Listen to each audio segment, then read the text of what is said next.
How's it going, YouTube? Welcome to Upside DIY. I'm gonna redo my video, show you guys pretty much painting the trucks, the skateboard stuff.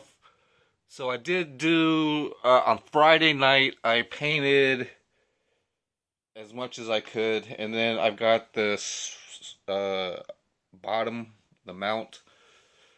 And then today it's Sunday. It's a really bright sunny day. It's a really nice day because I do need to dry some stuff in the sun, but hopefully tomorrow. And then yeah, so I touched up for now, and what I'm gonna plan to do is make a spray paint booth, just out of a cardboard box and stuff. But I'm just actually resting up. I actually recovered from something wrong that I did with all the nuts and bolts I had. But just to show you pretty much the skateboard, I kind of used a Q-tip and tried to paint inside of these holes. I'm going to try to do another, and I've got to drill four more holes in it. But I was able to, I think that's touched. Well, I need to touch that up. But yeah, that's why I have some of the paint on the side in like small jar.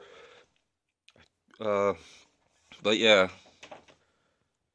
So right there, I've got some paint thinner. I also have this special, or this funnel, to help me filter out any paint thinner. And some more filter floss. You can use paint thinner or paint or brush cleaner. And yeah, I basically soaked them inside a cleaner, and then I've got to re-clean a lot of these.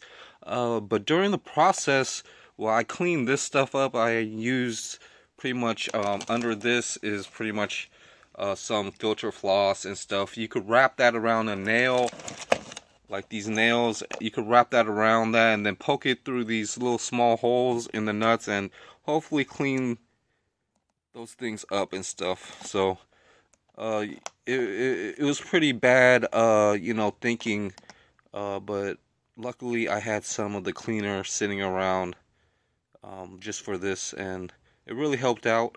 I got to recover most of what I did wrong and re-clean the nuts and bolts and stuff. There's still some stuff I need to clean up on this side, but up here I've got these other spacers, and some of these spacers are actually bent and stuff. Like this one is really bent, and I've got to hammer that down back.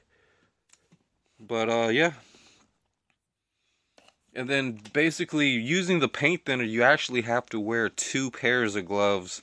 The brush cleaner I didn't have to, but it just it basically goes through the rubber gloves. So and even with these gloves that I had, it still went through, but it wasn't that bad, just because I was being more careful. But definitely that stuff can always wear gloves with paint thinner, especially because it can really like break down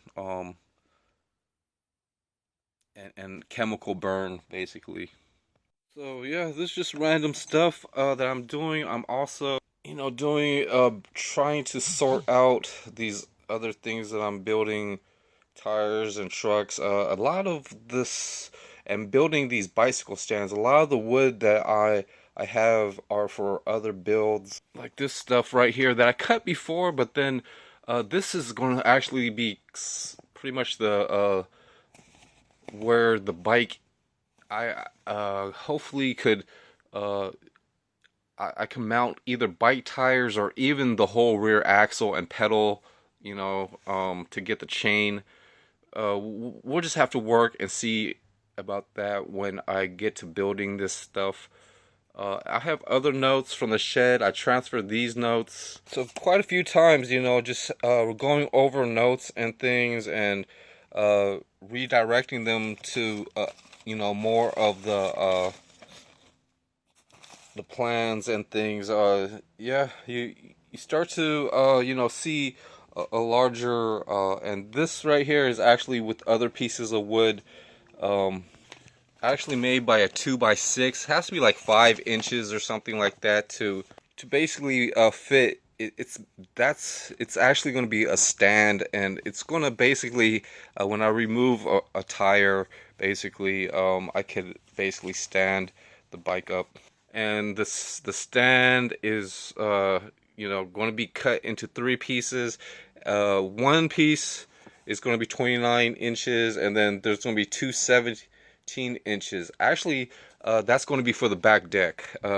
So far for the stand, I just have this, and I've got to look for some more 2x4. So I have enough to kind of build a few things. I'm actually trying to go and get 1x2s to finish some of the work table, but just show you guys pretty much some of the I kind of try to pre-paint most of my pieces and pre-drill stuff if I can, but mainly pre-painting.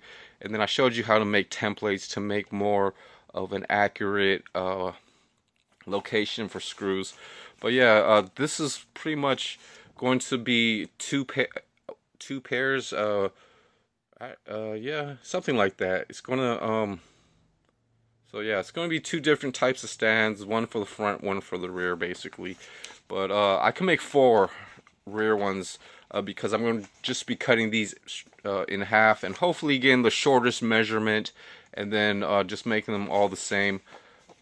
And then I'm also working with garbage bags as tarps to help me cover the bicycles. You could cut the garbage bag in half and use both halves, and then you could definitely cover and hide a bicycle, just in case from the rain and stuff. But another project I've been trying to definitely do, it's really pretty much fixing up these wheels and taking apart those spokes, seeing how heavy they are, matching them up. It's all adding on to some value for whatever I have. So yeah, there's this bicycle, and I'm using pretty much cooking oil and a rag and just kind of wiping down what I could. But yeah, this back tire is kind of bad and stuff, so just having something that is halfway decent and checked over and stuff like that could be useful later on.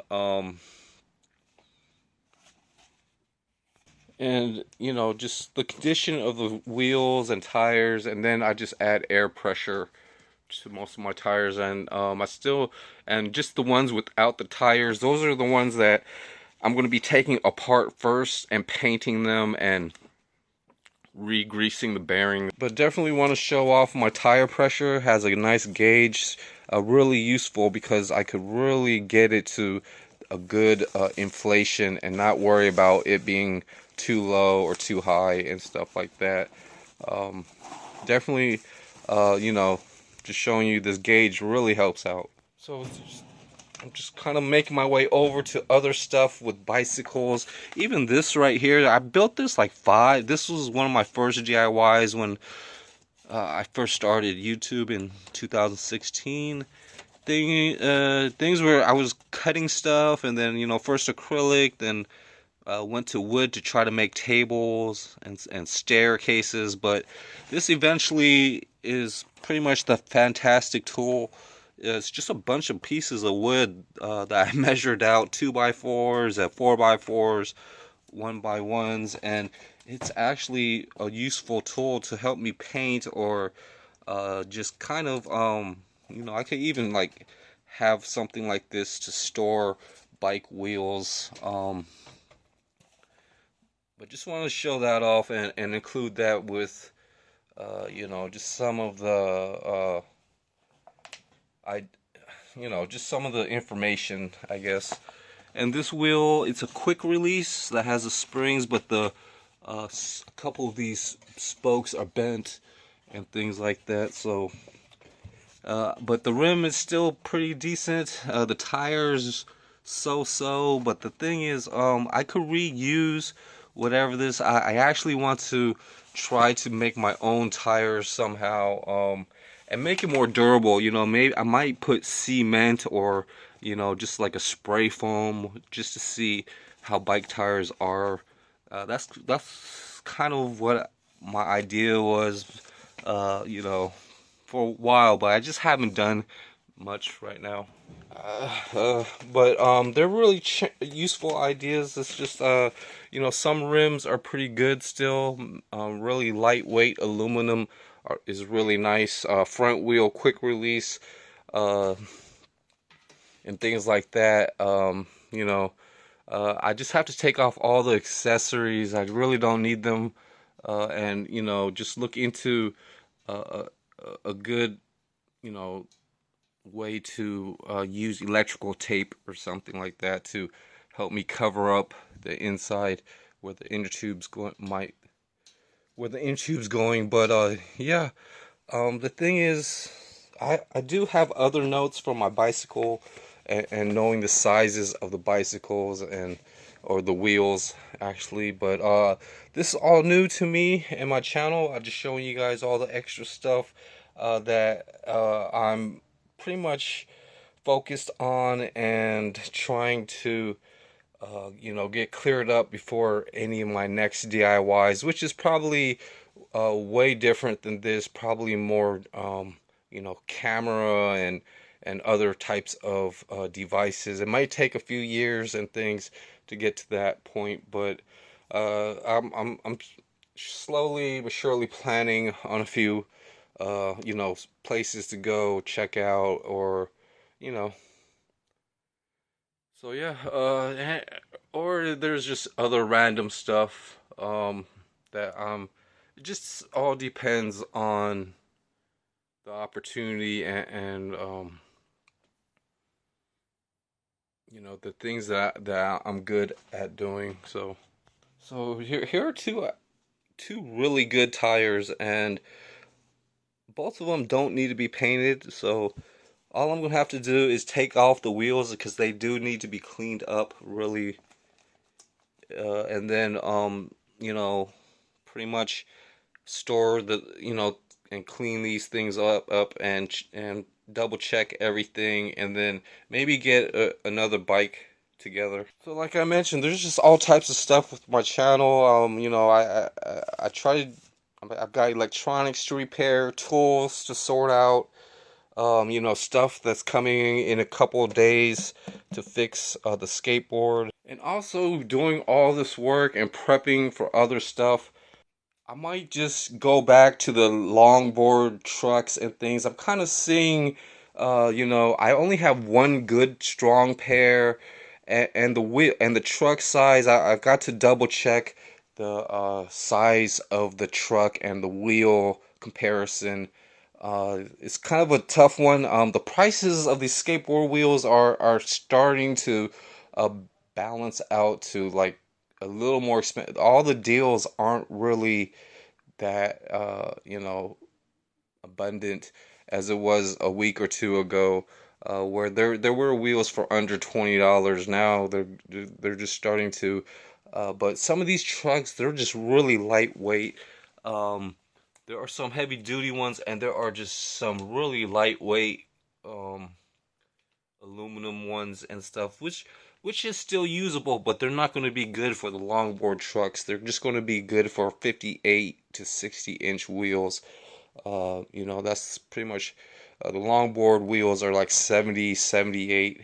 So I've got to keep that in mind, but I'm going to sand down, you know, the surfaces and use, you know, try to match up my parts according to the weight and durability and stuff. But like I mentioned, I might have some cheaper trucks, or I might be cornered just because I just don't have, you know, just the unlimited parts and things. So yeah, I definitely want to build a spray booth probably next to really show to really keep my channel on track. It's just gonna be made out of cardboard, or cardboard box or something, and then I just need to finish painting these things. Then I'm gonna go on to the bicycles, painting these cardboard boxes and clean up everything, and I'll be back trying to do some more DIY for you guys, or with you guys. So thanks a lot for watching, and finishing up my fishing pole holders. gotta glue two, or I gotta get those in. So yeah, I'll see you guys next time. Thanks for watching my video, and have a nice day. Yeah, just tons of stuff to do, and I'll talk to you later.